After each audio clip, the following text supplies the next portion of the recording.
Hi everyone, welcome to another episode of Raising the Bar, and today I'm excited to introduce you all to a certified clinical trauma professional, certified sex offender treatment provider, licensed professional counsellor, and founder of Survivor Support, Jon Uhler. How are you doing, sir?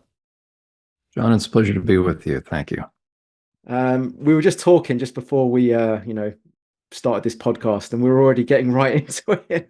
And you Yeah. were already giving me loads of gold, and I was like, "Stop! I have to record this." But I'm really glad to have you on because, as you know, you've seen my podcast. I talk a lot about. Well, I have a lot of survivors come on, and I really get into the nitty gritty of mind control, satanic ritual abuse. I talk to a lot of victims of this, and when you saw it, you connected with it as well. And I think you're a great guest to have on because you offer that kind of professional side, which actually anchors it all and shows people that there is, you are clinically treating these people who have gone through this mind control, satanic ritual abuse. So for people that think this is sort of a pie in the sky paranormal conspiracy theorist, this is real stuff.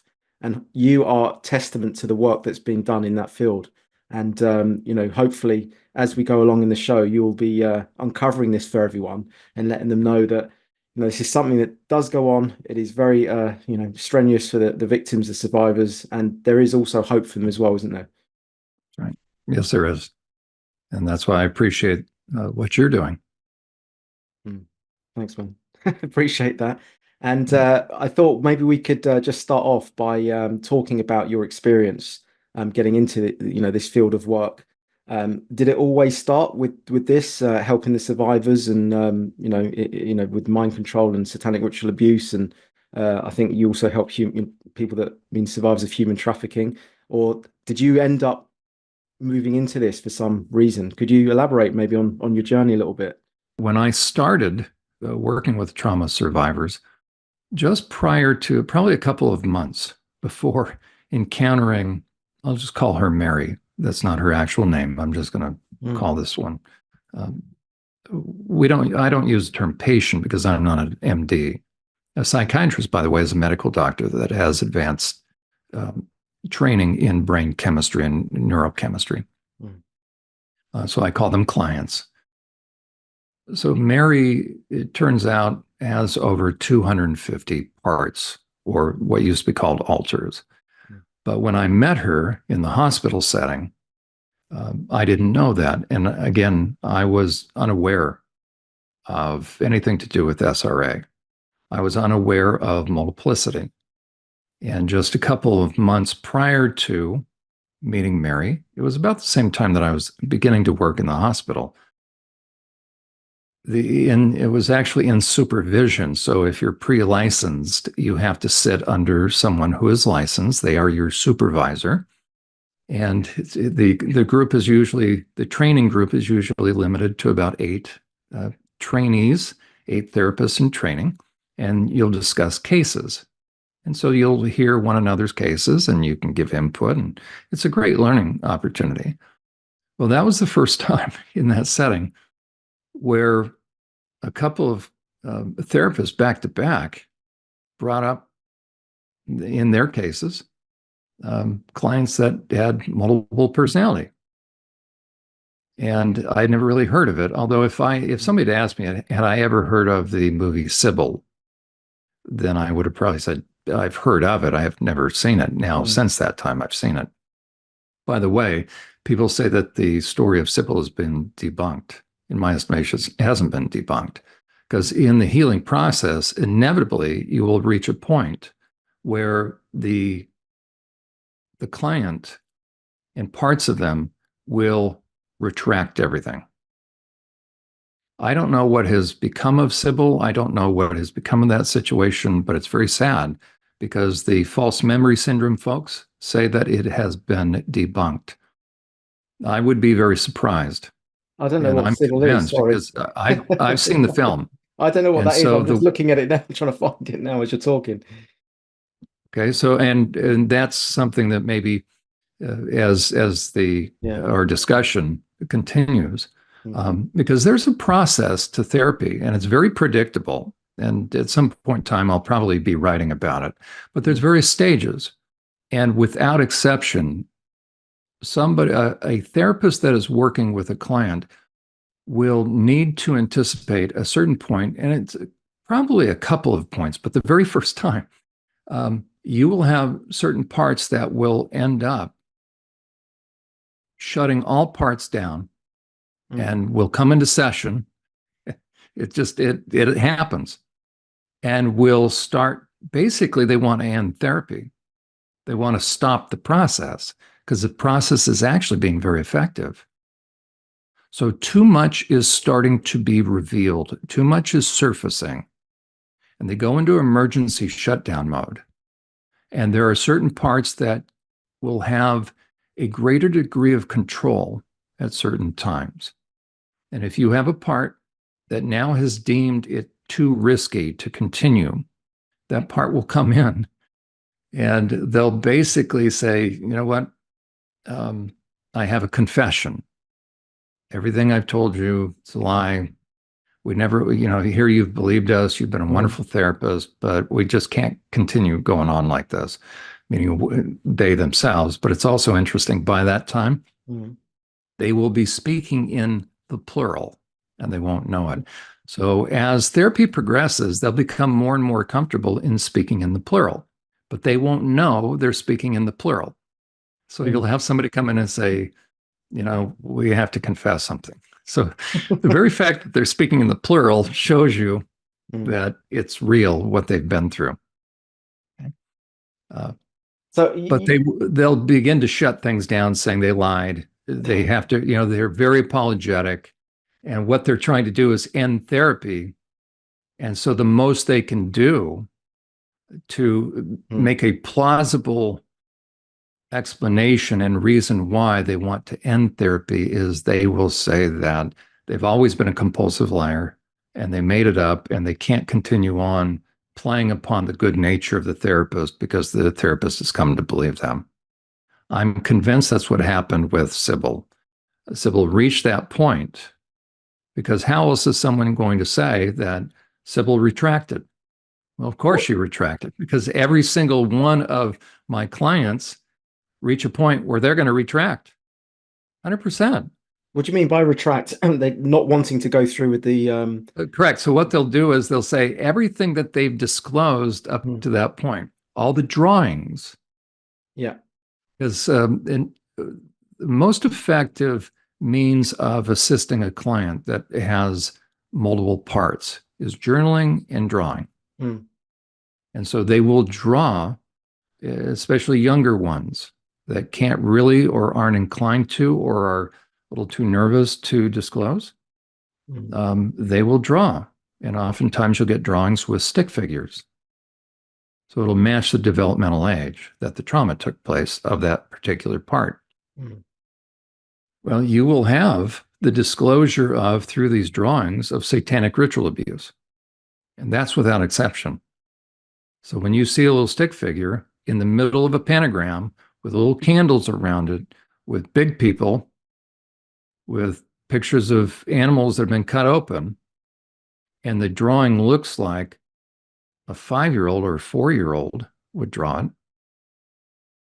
it, something's going on. And then when you start to reference it, and we can talk more about it, but it's very interesting. It's absolutely a phenomenal concept to think how well defended we all are against pain, against emotional pain. The worst kind of pain is realizing something happened to me, something horrific. So parts will disclose, other parts don't want to see it. And that's why I'm also against hypnosis. I'm Mm. I'm just when it comes to this kind of work, there's a lot of people that will use hypnosis, a lot of therapists. I'm very much against it because at the right time, if something is ready to come up, it will come up. If you force something to come up too early, there will be other parts that will snatch it away, and you'll find yourself in an endless loop. So, Mm. but these drawings are very telling. And the first time I started to see some of these things with Mary, it was really, I was noticing some changes in her as far as she and I began working together while she was in the hospital.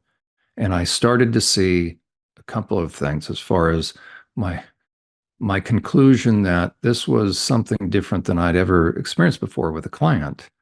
So I had to figure out what was going on. And the primary thing was as she started to disclose, and it took a while, meaning probably a week and a half of counseling every day in an Mm. inpatient setting, she started to remember. And then the next day, she wouldn't remember what she had disclosed, but the stuff she had disclosed, anybody would remember. If you're being um, gang raped, you're not going to forget that if you Mm. disclose that. If you're being raped with an object and you finally disclose that, the next day, you're not going to forget that you've just described some very heinous, even in this case, it was incest. You're not going to forget that. But when you see the look on somebody's face and you know they're not toying with you, you know that a Mm. patient in that context doesn't have anything to gain. She's there voluntarily. She wants to get help. She's suicidal. She wants to know what's going on with her. So to repeat back or reference what was disclosed the day before, and when you see the look of shock and disbelief, and kind of like any of us, if somebody would walk up to us and say, "Hey, can I ask you about what you shared with me yesterday about, when your stepfather took that broken light bulb and was starting to cut you on the inside?" And we go, "What?" Mm. So, right, any a very natural response to revulsion is you can see it. Well, that's not normal. Then, if somebody's disclosed something and the next day you're referencing that, and you can see a very involuntary um, lack of recognition and revulsion or repelling, being repelled by what has just been shared, you know you're dealing with something that is at a deeper level because Mm. that means she didn't recall. And I had never experienced that before. So I didn't know what to make of it. I also didn't know there were books on the subject at that time. So I was kind of doing it the old fashioned way. I'm not saying that was good or bad. I just didn't know because, again, I was coming from a perspective of not believing in the idea of multiplicity or split personality or whatever term, alters or parts. So that was not a part of my decision making process as far as trying to figure out what is going on. But progressively, I was hearing more and more dramatic abuse that was way outside. It was very Nazi like. That I didn't know people did that to kids, and it started to also include satanic elements. Well, with my background, once upon a time, I was heading into vocational ministry and working with cults, so I was very familiar with some of those trappings. But now I'm hearing that as far as part of the disclosure, part of the recollection. And then to see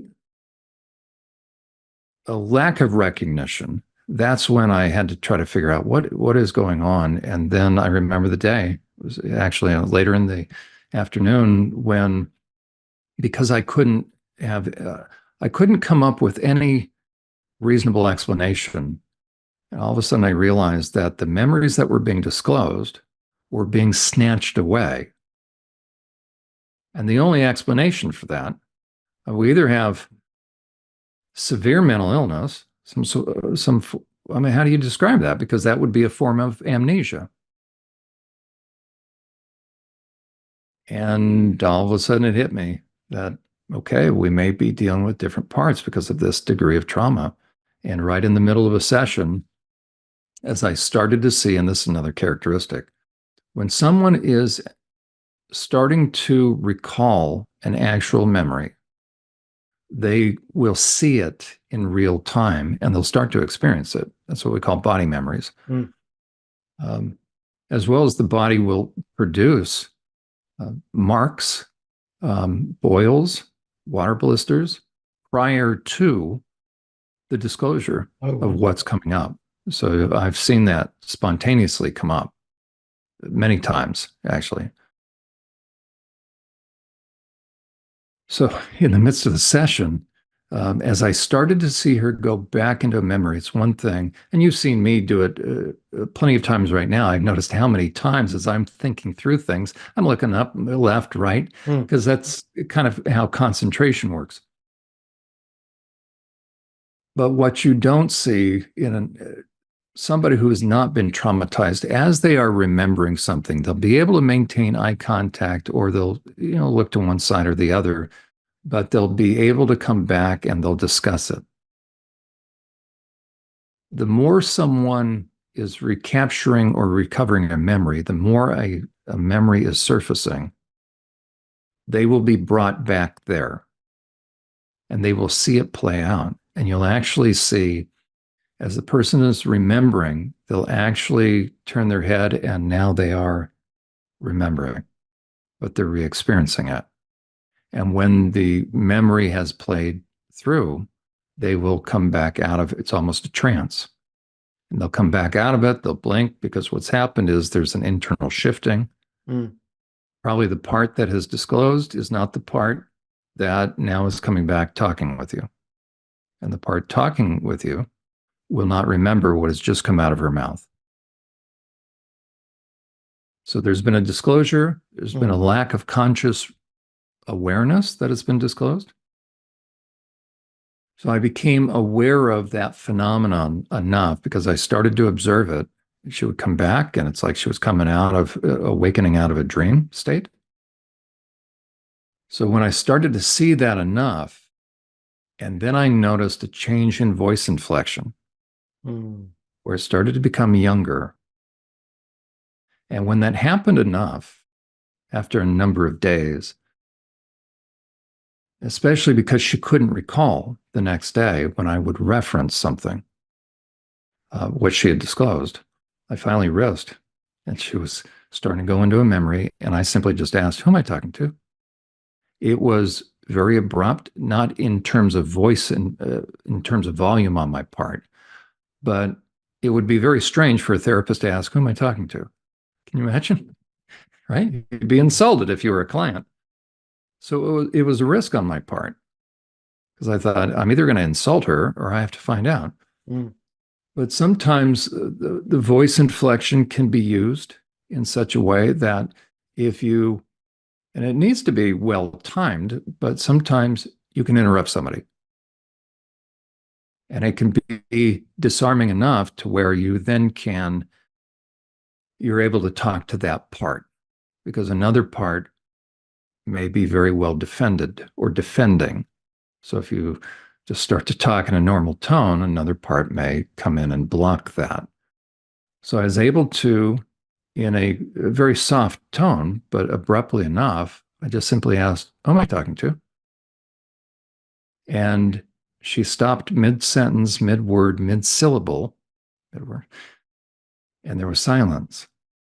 Now, again, I had no training in this, never heard of it, other than previously a couple months earlier. Here I was sort of making light of it. I should mention that. Now, not overtly, but in my mind, I'm thinking, you've got to be kidding me. Who mm, believes in this multiple personality stuff? And my supervisor was actually going along with this. So fast forward a couple months later, or later. Um, so once I asked, "Who am I talking to?" There was a little too long of a pause. Because if a therapist asks, who am I talking to? Any one of us would say, "What are you talking about?" You'd respond pretty quickly. mm, So there was enough of a pause. And she had her elbows on her knees and she was looking down. She had long hair. So her hair was covering her face. So I can't see her face. Enough of a pause. Now on the inside, I'm thinking, I remember, what am I dealing with? Now that doesn't mean I was outside my me being able to work with her. mm, But this is different. So when there was long enough of a pause, I repeated, I said, "Who am I talking to?" mm, She's still looking at the ground. Hair is covering her face. There's still a pause. She hasn't said anything now. So the therapist has now repeated the question. She hadn't responded. So I asked a third time, I said, who am I talking with? Or who am I talking to? And now she tilted her head enough to look at me, and her Mm, hair parted. So I can see the glimmer of her eye. So I know she's in there. mm, And she's just staring at me. And then I knew I had something, meaning I'm onto something. mm, And so I asked a fourth time. And now she starts to sit up. She's still staring. And she finally says, um, I can use this name. This is not her actual name, but she says, Tina. But it was in a very young voice. Now on the inside, I'm thinking, oh my. Right. Okay. What is this? And I said, Tina, have we talked before? And meanwhile, as I'm asking questions, she's starting to slowly sit more and more upright. So have we talked before? And it was very cute now in retrospect. There was almost a change, and this is very true about parts. There will be a change in visage. Their face will start to reflect the part that's out. So there will be young parts. Those are the ones that were abused early on. mm, There will be a change in voice inflection and a change in vocabulary. Well, Tina was age 6. I didn't know it. As Tina sits up, she says, when I asked, who am I talking to? She said, Tina. I mm, said, Tina, have we talked before? She looks at me, she says, mm-hmm. And now I'm thinking, oh, you rascal. I said, we've talked quite a few times, haven't we? It's a little smug 6-year-old. This is very funny. She says, mm-hmm. I said, and there are others, aren't there? Of course, on the inside, I'm thinking, okay, this is a different form of therapy. So, so I'm keeping my facial expression the same, but on the inside, I haven't had any. This was never brought up in any course. mm, And remember, a couple of months earlier, I didn't believe in this phenomenon. Now it's unfolding in front of me. So when I asked, there's others that have been listening too, huh? And that I've spoken with. She says, mm-hmm. So doing this little 6-year-old thing almost. mm, And I said, and they're listening right now, aren't they? Right. She says, mm-hmm. Now I'm thinking, okay, you guys are busted now. I get it. Okay, this. And I said, and you guys thought I would never figure this out. She kind of sits upright. She folds her hands and she says, nope. And no, we thought you'd never figure it out. I said, oh, well, how's everybody feel that I'm talking to you guys now? She says, right. She says, hold on. And there's this moment where she went inside mm, and she comes back. She says, they're okay. They kind of like you. mm, But oh, okay, well, good. Well, Tina, it's nice to meet you finally. She said, you too. I said, can I talk to Mary again? Would you go get her? She mm, says, okay. And the head moves and then the eyes, right? And before you know it, Mary's back. I already know one thing. Mary has no clue of what's just happened. mm, And I also noticed, and this is very characteristic, when they dissociate and the other parts come out, they lose track of time. And that's an indication, that's a key indicator for those if they're trying to figure out, is this something that I experience? One of the key indications that this phenomenon may very well be going on is a lapse in time. So there will be chunks of time that will be missing in the in the here and now. So short term memory and then long term memory, there will be significant chunks of time, like years, maybe even Mm. decades. But when the person comes out, it's not uncommon for them to try to find a clock or look at their watch because they don't know how much time has gone on. So once I figured that out, I noticed whenever she would come back, she would immediately look at my wristwatch. So one time, as she was in that, what we would say is an altered state, I removed my wristwatch very subtly. And when she came back, she had no ability to know how long. And I was able to use that to begin to reinforce to her that she dissociates.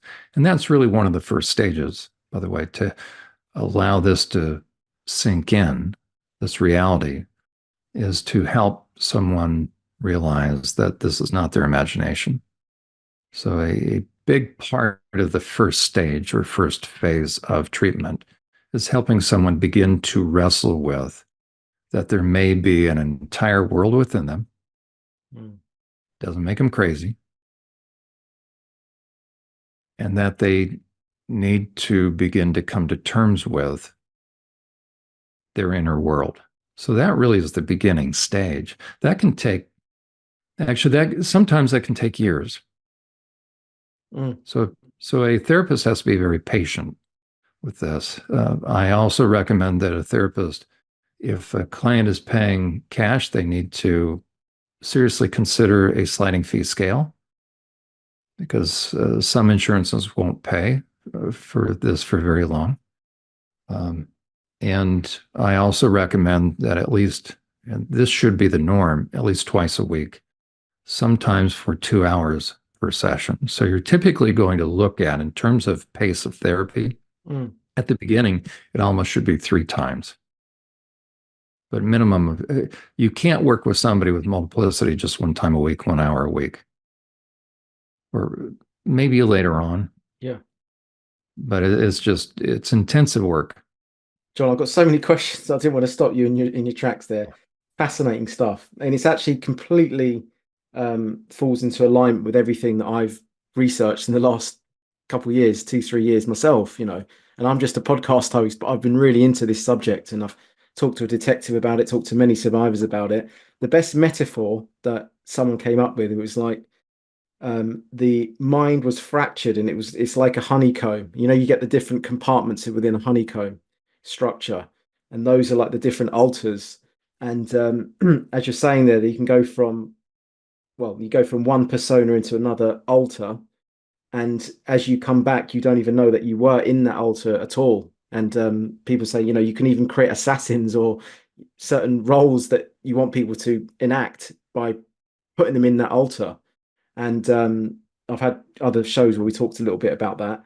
Are all these DIDs, these multiple personality clients that you have, did they all come from satanic ritual abuse backgrounds? Did they all come from that kind of abuse in their childhood, or were there many different, ways that they arrived at that DID? And and then in particular, the third question was with regards to Tina. She was the one that had 250 ulcers, was she? I would just say Mary, the easiest way Mary. to speak in Mary. terms of, so the presenting person, Yeah. about 250. Now Wow. Okay. that matches, and so this will be awfully helpful. The amount of parts, so in this day and age, we'll just use, although it's Mm. interchangeable. Sometimes I, use the term alters, but in this day and age now, since IFS, internal family systems, come along, I think it's easier for people to think in terms of parts. So it's Yeah. synonymous, really. Term alter comes from alter ego from Freud. Mm. Um, the amount of parts will match the degree of trauma. And what's very interesting about the parts, and again, really the idea, or to understand this, it is simply taking someone's normal personality and segmenting it. So if someone hasn't experienced trauma, we can easily move or flow through different emotional states. Mm. We all, as a matter of fact, IFS, the premise is we all have parts. Now, trauma will compartmentalize or segment those parts. Think about how many different personality states we experience in each day. If you go to work, the moment you're at work, you transition into, and we do this seamlessly. And think about, so somebody gets up in the morning, they're sort of in one mental state, mood state. Emotions will tend to match the mental state. Mm. So you get up, you have your cup of coffee, you're starting to wake up, and then you see your dog. Let's say you like your dog. Mm. Ever seen what happens when people see their animals? They will talk differently. I do that. Yeah. Right? Every one of us do that. I go up Right? an Right? octave. We can be very well educated. We can be very adult. We can Yeah. be even the president of the US, whoever Yeah. that is, doesn't matter, or the prime minister, or whoever. You watch when the dog comes in, what do we all do? We're talking, all of a sudden, no, right? Our pitch goes up. Yeah, I We've know. got Why is that? a term of endearment. We switch. And Mm. if we see our spouse or our partner and we actually like them, most of us have terms of endearment that we would never tell the public what that is. We call we it may be schnookums, it may be Yeah. choogy face, it may be Mm. muff and PJ, right? Most of us have a little term of endearment. Mm.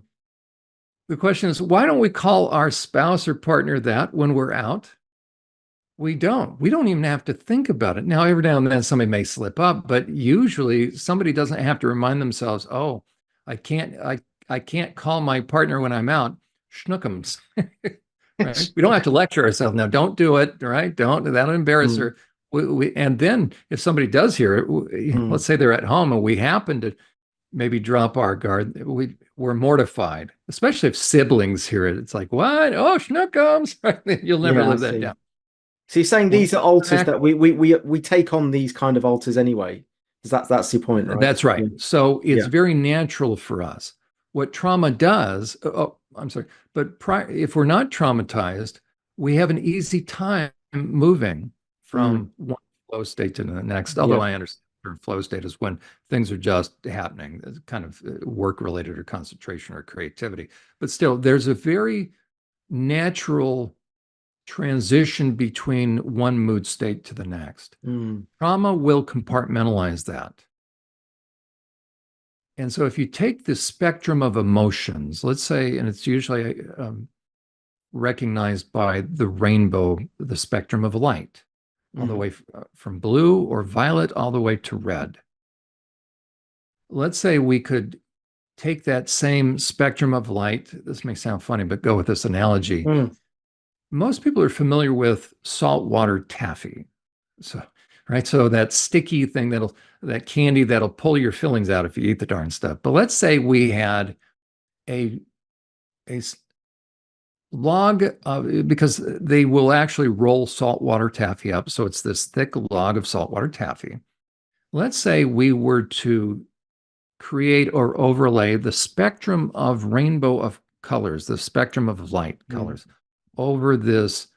So we've created this log of saltwater taffy. You can also use the idea of sausage, but anyways, all the way from blue to red. Mm. That would represent our range of emotions, that there's an easy access to all of it. But if trauma happens, it's like somebody takes, and there you go. And you simply now do the Yeah. Ginsu chop, chop, chop, chop, chop, chop, chop. Yeah. And now you have separate um, segmentations that Mm. are also representative of the different colors. That's exactly what happens on the inside with different parts. Different parts contain primarily certain emotions, and that's where they stay. And there's very little connection or communication between the happy, the parts Mm. that can feel the positive feelings, and the parts that feel what we would call negative emotions. But there are no negative emotions. We understand what that means. So the more intensive, which has to do with anger. As a matter of fact, Frank Anderson, who is a key person he's a psychiatrist in IFS, Internal Family Systems. He consulted for the movie, I think it's Disney or Pixar, Inside Out. That was that animated film. Yeah. A girl by the name of Riley, her family's moving from Minnesota, which is rural, to San Francisco, which is very big city, and she hates it. And so I recommend people actually, as I give talks about this phenomenon, I will show different clips from that movie. And if somebody hasn't seen it, it's a great movie. But Frank Anderson concurred with the movie. He was the consulting psychiatrist. So there's a lot of neurobiology in that film that's very well Mm. placed.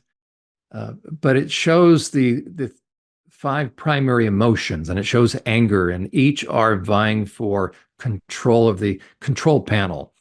And so sometimes when we have conflicting emotions, so we have some primary emotions, but what trauma does is it almost takes each of those emotions and puts them in a room. And we would then say those are the parts. And those emotions would match the colors on that rainbow log of saltwater taffy now that's become compartmentalized. So when you're dealing with somebody that has been traumatized, when they shift mood states, they will not have conscious recollection of what part of them was out. But the easiest way to understand that is, and we have no problem with this, by the way, when it comes to, if you ask anybody, even the skeptics of this phenomenon, I was a skeptic one time, or of repressed memories, any of these people, anybody that's going to be a naysayer, if you ask them to, do they believe in the phenomenon of amnesia? So let's say we have an adult Mm. who has gotten in a car accident but did not experience any head trauma. EMTs or paramedics or emergency personnel, first responders, pull up on the scene, pull the person out. So again, their head didn't hit anything. So cognitively, they are just fine. Now, let's say for some reason, airbags deployed and they were spared any broken bones. Well, we're all familiar with shock and denial, right? Somebody comes out. Most first responders are trained in understanding how to deal with a trauma survivor, a physical trauma survivor. One rule is you don't believe them and you lie politely to them because they will say, I'm fine, I don't need to go to the hospital. And so now the paramedic is going to lie, but it's a good lie, right? It's, well, you Mm. know what? Right. Oftentimes they'll say, no, no, no, I'm fine. I'll walk home or I can drive home. They're not with it. And we understand that. They're in shock. They're not thinking clearly, even though they're carrying on a full blown conversation. So the paramedics, the first responders, the EMTs are going to try to coax them into the back of the ambulance. We're now going to take them to the hospital, even though the accident survivor is saying, no, I'm fine. Mm. We know the person is in shock. But again, for purposes of this, we're going to say there's no head trauma. So they go into the hospital, ER, now they're admitted. Let's say 3 days later, Mm. the same paramedics have brought in some other patient, but they decide they want to go stop in and check in on Mrs. Smith, who was in that accident that they brought Mm. in. So they stop into the kind of peek in the doorway, say, Miss Smith, how are you doing? It is not uncommon for emergency personnel to experience the person that they cared for brought into the hospital. They say, Miss Smith, how are you doing? Miss Smith looks up. She kind of this recognition or lack of recognition, like, "Oh, who are you? Who are you? Or do I know you?" Mm. Okay. No head trauma. What label do we give that? Well, amnesia. Okay. I defy anyone to adequately explain that. In terms of neuroanatomy, we have somebody without head trauma that can't remember who it was she was dialoguing with for an extended period of time, who came and rescued her, so to speak. Why doesn't she have any recollection? But you notice nobody poo poos that idea. We all understand the idea of amnesia. Okay, that is with an adult with a fully developed adult brain. Nobody Mm. says, oh, that's silly. If you went through something, you'd always remember it. Really? Well, then we wouldn't have a term called amnesia. Okay, so that's lack of brain trauma, lack of brain injury, fully developed brain as an adult. So we have proof with the concept of amnesia that there can be something that's so overwhelming. Now, let's say in her Mm. case, she has a passenger that died that did hit the window. Let's say a grandson, and he was splattered all over. I hate to use that, right? But it was so Yeah. traumatic that she has blocked that out. How about a war veteran? Yeah. I've I work with vets on occasion. One gentleman that I've been working with, he was involved in the invasion. The U.S. Invaded Panama, had to take out Noriega. This was about 40 years ago. Um, he was involved in combat for 3 days. He only remembers a day and a half. He was air flighted out, airlifted out, medevaced out because he was stabbed in a building as he was descending, looking for bad guys. There was a bad guy that came up. They met one another. Mm. Fortunately, my client shot first, but the enemy bayonet went clear through his thigh. So they had to unsecure the bayonet. They didn't pull it out. And so this guy tries to pull it out.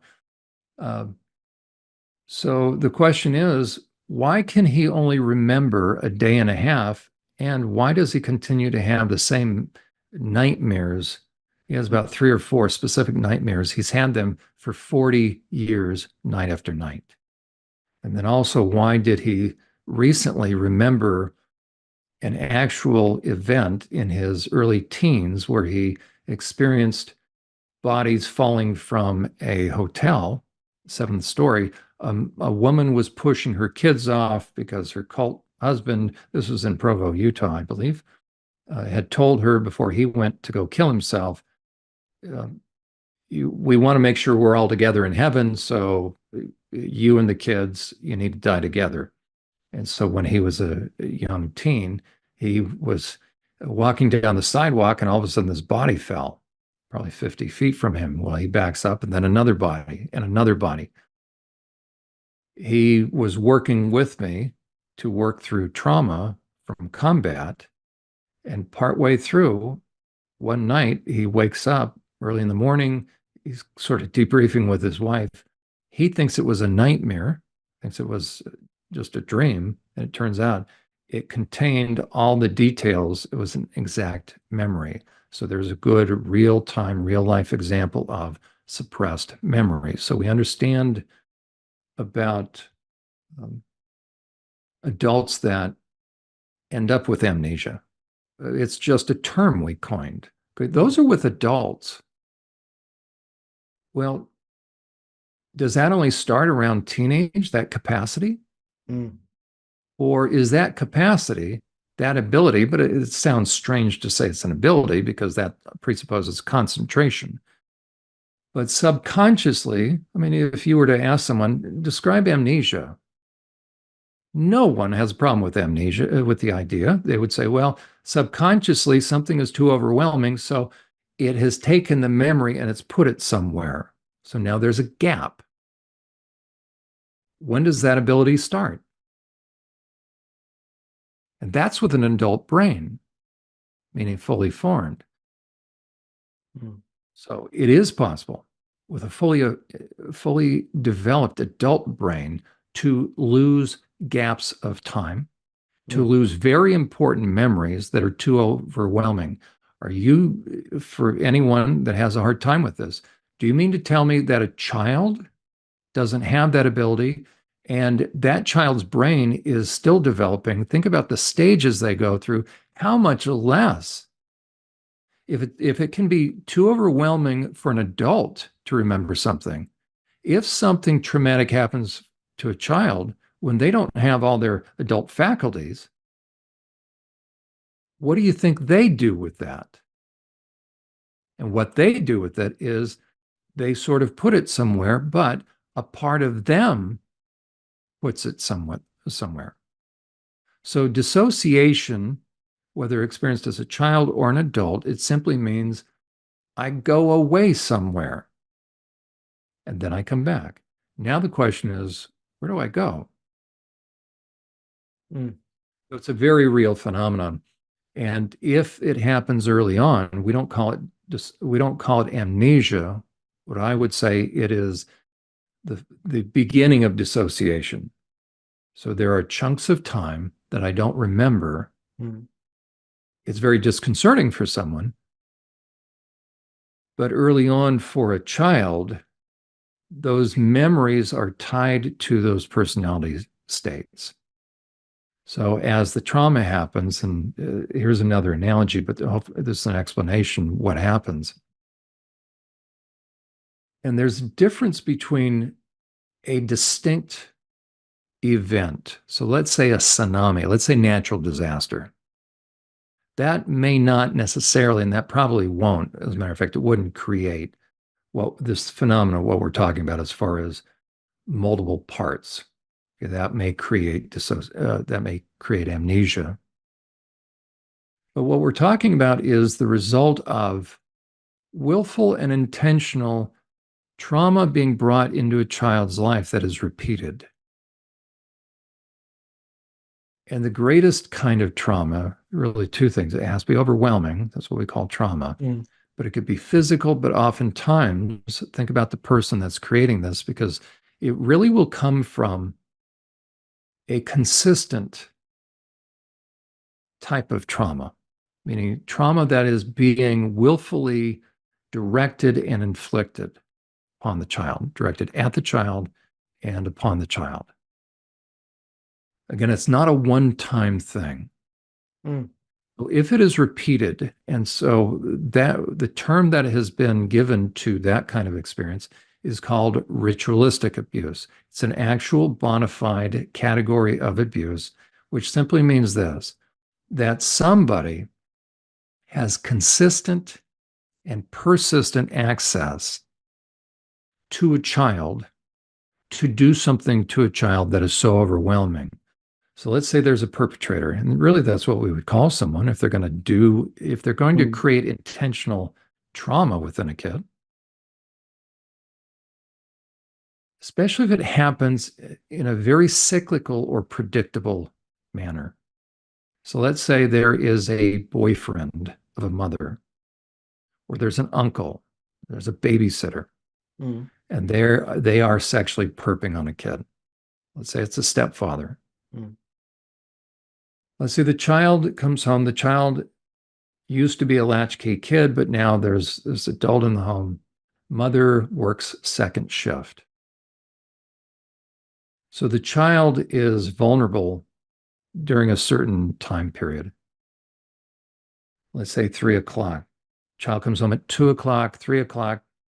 Here comes the perpetrator, because most perpetrators are going to end up being very predictable in how they abuse a child if they have regular and consistent access. So the kind of sexual abuse that will create this, and it can be due to just straight up physical abuse. Joan Crawford, in the movie Mommy Dearest, would have probably created that in her own kids, but that was through physical abuse. Again, any type of consistent, overwhelming uh, pain and trauma. But let's say it's sexual abuse. The perpetrator starts this abuse at 3 o'clock, and let's say now it becomes a pattern. The child would rather stay at school, doesn't want to go home, ends up having to go home every day. Here comes the perpetrator at 3 o'clock. The child can hear the footsteps, the doorknob starts to turn. mm, Now it's anticipated trauma. The child knows what's going to happen. Question is, what does the child do? Well, the child now, because of that trauma, they are going to dissociate. They're going to basically, and this is involuntary. They don't think about this, it just happens. And dissociation is really by degree. There's different terms for lesser degrees. They call it, here's some different terms. Depersonalization, that's where you feel kind of detached from your body. It's almost like you can, some people can actually look down from above and see themselves. How mm, about derealization, where it's almost like you're looking around and it doesn't feel like life is real. So sometimes you have to touch things or actually cause harm to yourself to make sure you're still alive and you're not in a dream state, or this isn't just a weird thing of your imagination. So Mm. sometimes self comes from that. The majority of it comes from channeling of rage, quite frankly. So 3 o'clock happens. The child is now being subjected to very consistent sexual abuse, let's say by a stepfather.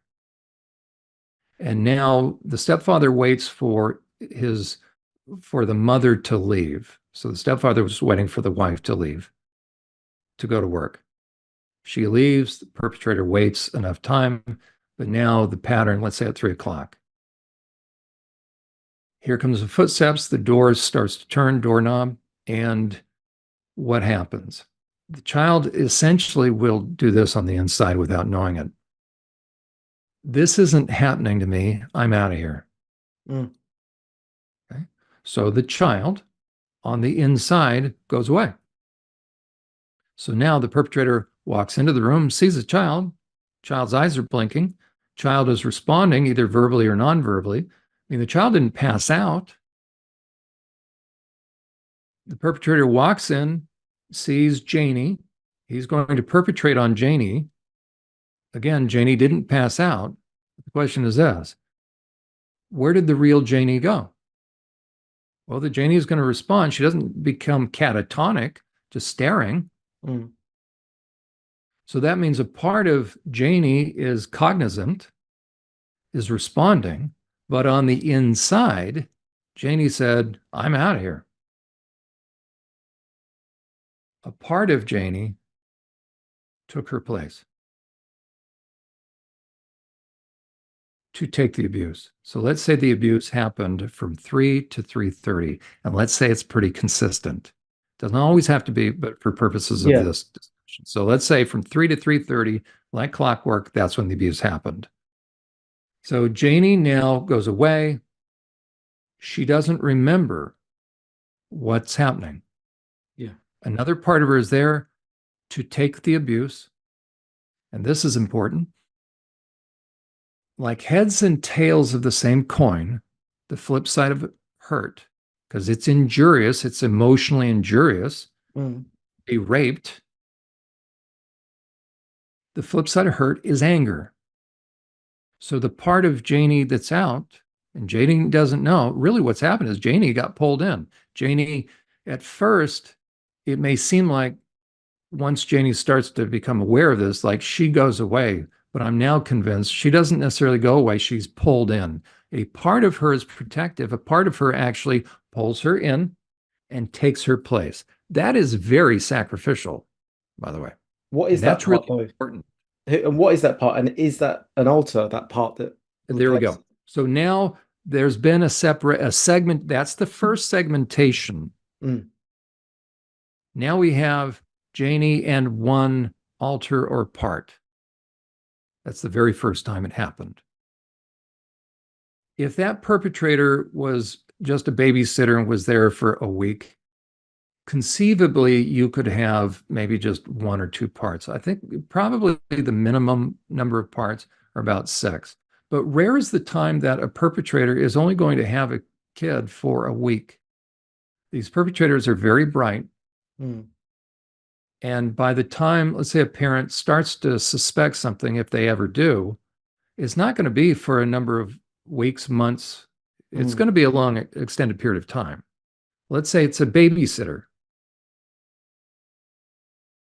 There's not, the parent is not going to begin to suspect something is going on for a number of months. So this perpetration has been going on now for a number of months. That's important because that's when, as the protective part comes out, and it happens instantaneously, and it's very involuntary and it's spontaneous. So the protective part, because of this trauma, now that think about the saltwater taffy analogy, right? That log of saltwater taffy that has the rainbow of colors, Mm. the anger now, we could even say this. It's almost been split in half, but it's probably now 9/10. We've got 1/10 and 9, because the flip side of hurt is anger. So we now have the first formation of an angry part, because that angry part remembers. That part that comes out does not have amnesia. Comes out That later part, on, though. You mean when you're regressing on it, when you're reflecting on it? You mean not in that actual moment? um, I'm sorry, correct. Well, in the moment, the protective part. So if the trauma's happened enough to where now without knowing it, I'm splitting. What's happened is that normal free flow of emotions now is suddenly segmented. A protective part of me, once that Mm. segmentation happens, the protective part takes Janie, pulls her in, Yeah, steps in to take the abuse. The flip side of hurt is anger. Janie takes that, but she's not going to show anger because if she does, the perpetrator is probably going to hurt her. that's what I'm The going to say. Yeah, perpetrator's number one goal yeah. is to not go to prison. So a perpetrator will do whatever a perpetrator needs to do, and there's a wide variety of things. Usually it's depending upon the kind of perpetration. Their favorite thing is if they can combine relationship with the perpetration, because then you're playing on the child's emotions more. But if it's a more dramatic kind of thing where Mm. the babysitter appears nice while mom's there or the stepdad, as soon Mm. as they leave, all of a sudden this really sadistic person comes out. Well, you're not endearing yourself to this child. So it's going to be much more abrupt, much more, including traumatizing. But the perpetrator is going to shift very quickly toward, in terms of ensuring silence. And that's the number one goal of the perpetrator. Why? Because the perpetrator doesn't want to get busted and go to prison. So you've got to make sure that your young victim is quiet. And if it's a radical type of perpetration, Mm. meaning there's no relationship that the perpetrator has been manipulating and working on, then the perpetrator will move towards threats immediately to keep the child quiet. Yeah. Yeah, because I So, was going to say they're not actually big. They're not going to be angry. I was going to say that alter, that other Janie, the one that comes in, is submitting, right? It's completely submitting. yes, but they're angry. They're not going to show it because if a perpetrator is going to threaten, you Yeah, can't afford to be angry, right? yeah. Even Can't take the risk of the noise and right? everything else. Yeah. Most people are very familiar with the idea of Mm. an angry parent that's kind of abusive. You cry, I'll give you something to cry about. You wipe that look off your face. Mm. So a child, even the part, learns very quickly they can't have emotions, but they Mm. all have emotions. They just keep it inside. So that part that's out, I would say that first protective part knows how to control facial expression, knows how to make sure that the perpetrator isn't seeing any emotions, but the emotions that are under the surface is rage, is anger, intense anger. Once the perpetrator is stopped, so let's say the perpetration happens from 3 to 3:30. That part, so Janie got pulled in, the part that is protective, that very first time, that very first protective part takes the abuser leaves at 3:30. Now when the coast is clear, the protective part can go back in. Janie can come back out. It's safe. The coast is clear. What does Janie remember? She doesn't remember anything. But what does Janie feel? She doesn't feel anger because that anger is contained with the protective part. She feels the physiological effects of adrenaline. Mm. So if you get pumped full of adrenaline or a surge of adrenaline, you will feel anxious. For a child that can't verbalize that, you'll just have a lot of energy. Mm. They don't know what to do with it. Oftentimes, self harm is a way of channeling off that intensity. So you may have a child that starts self harming. Doesn't know why, can't explain it. Or the child will begin to manifest different sorts of symptoms, but without the conscious recollection. Mm. Again, we're talking about the kind of perpetration that happens over an extended period of time. As that goes on, that phenomenon can be repeated depending upon how long how intense and the kind of abuse, because the perpetrator will tend to up the degree of abuse, because that's what sadistic deviance does. And so you can have that first protective part that actually gets overwhelmed and really needs some help. So there will be another part to help the first alter or part. That begins that consecutive splitting. Mm. And then each will tend to have different roles. And think about the kind of person, the kind of adult I just described. Okay, that is actually the most, sounds funny. That's on the lower end of the trauma continuum. Okay, we know the kind of perpetrator, like a teacher that endears themselves, or let's say a babysitter that endears themselves as a kid, and now the perp is going to tell the kid this is our little secret. Okay, that's the most mild kind, but it's still perpetration, 100%. But as far as the overt threats, there aren't going to be threats initially.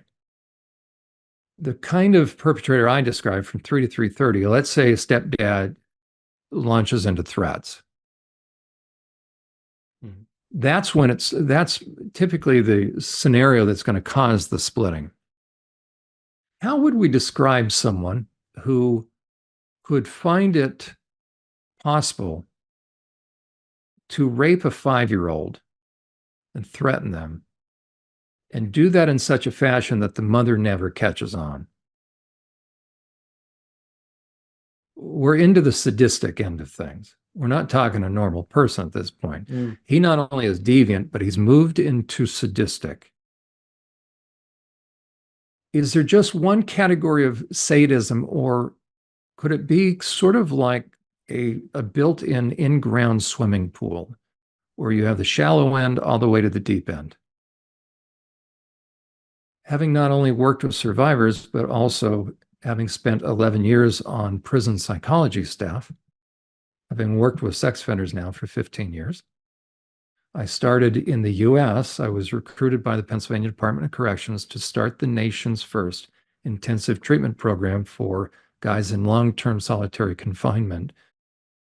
The Hannibal Lecters, the rapists, Mm. the pillager, the worst of the worst in the state of Pennsylvania. It's the fourth largest prison system in the US. Okay, these are guys that the prison system didn't know what to do with. I mean, you also had rambunctious guys, but you had some heinous individuals. I had one Mm. guy that chopped up body parts. I had one guy that was cannibal. Mm. You have varying degrees of sadism. Sadism is within the realm of deviance. Deviance simply means this, that a person, a perpetrator, reaches a point where they are not excited or aroused by the pleasure they're bringing to their partner, but the pain, meaning the trauma, the Mm. distress. That's not normal. If you have a normal person, a guy, he can only get an erection knowing that he's pleasing his partner. Hence, what happens if she ruins the mood? But for somebody who's deviant, there's no mood to Mm. ruin. So once a man starts to morph into the realm of deviance, he is morphing into a predator. He's morphing into psychopathy. I want them to understand what we're talking about in terms of the degree of abuse, because then that's going to help make sense of the different um, categories of alters. Because if it's just ritualistic abuse, it's going to create a minimal amount of parts or alters. And I'm not minimizing that, but you Mm. won't have as many. Janie, the gal that Yeah. I worked with as a client, she had 250. How do you get that many? Through a person who is connected to people who are equally as sadistic, and then they take it to the nth degree. Yeah. That means your goal is to create as much trauma, and the greatest kind of trauma is you add additional trappings. You're going to layer things so that this child is even more traumatized. You're seeing greater extreme trauma on the child's face. Mm, By the time somebody becomes, like in this category, an abuser, they actually know about this phenomenon. So they are intending to create enough trauma to where they know they are creating more of these parts. The most sadistic tend to be the most sophisticated, because if they sophistication simply means this: you have perpetrators that are very smart and very methodical. That's very different than the mm, snatch and grab kind of person. That person's going to get busted. But to be able to carry on abuse for years mm. and the child not say anything, Yeah. as a perpetrator, you've got to be really sophisticated. So the most adept abusers will tend to do one of two things. And their goal, again, is not to get busted. So they're going to ensure secrecy and silence, but then they're going to ensure that the internal world is controlled and controllable, because now they're using this child potentially for years, even into their teens and even into their early 20s or beyond.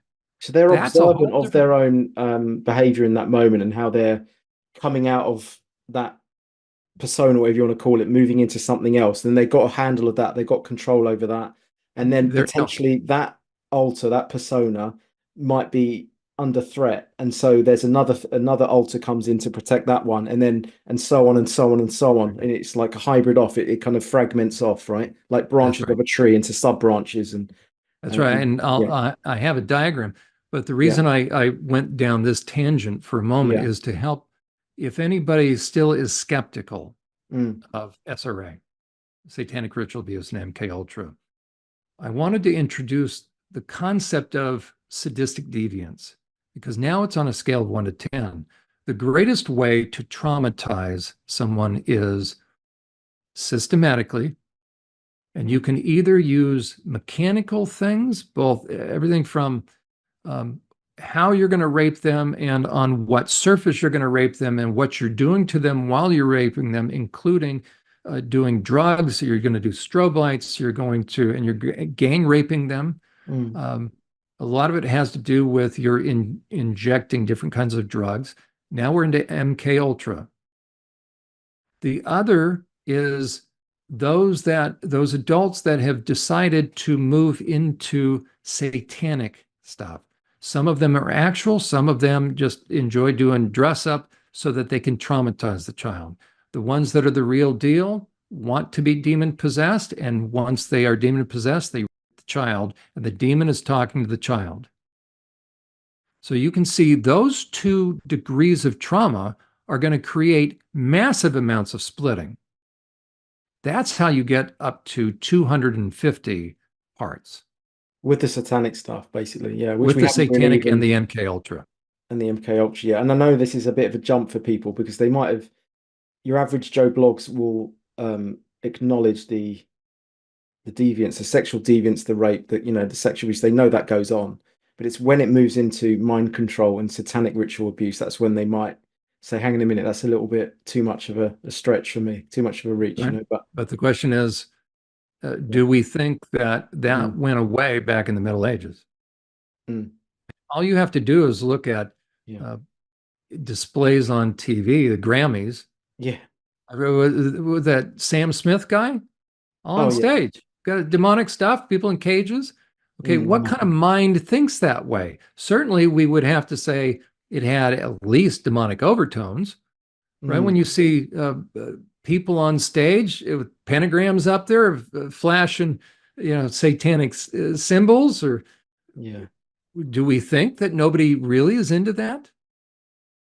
Yeah, So, I mean, the argument is it's just for they're trying to be edgy and artistic by doing it. okay, it could be, right? As simple as Yeah, that. I mean, But the question is, there is those motifs are there for a reason. There is something that's being referenced right. that exists. It That's what we're could, saying, right? and it could be Mm, 1%. Okay, but yeah, let's talk about that 1%. Plus, I've seen yeah, criminal histories in prison. yeah. Um, why don't we, shall I show the chart? We will have to interrupt the interview at this point due to time constraints. Be sure to watch part 2 of this interview with Jon Uhler as he reviews a chart, which reveals the inner layers of those who have experienced a splitting of their normal personality due to sadistic repeated ritualistic abuse.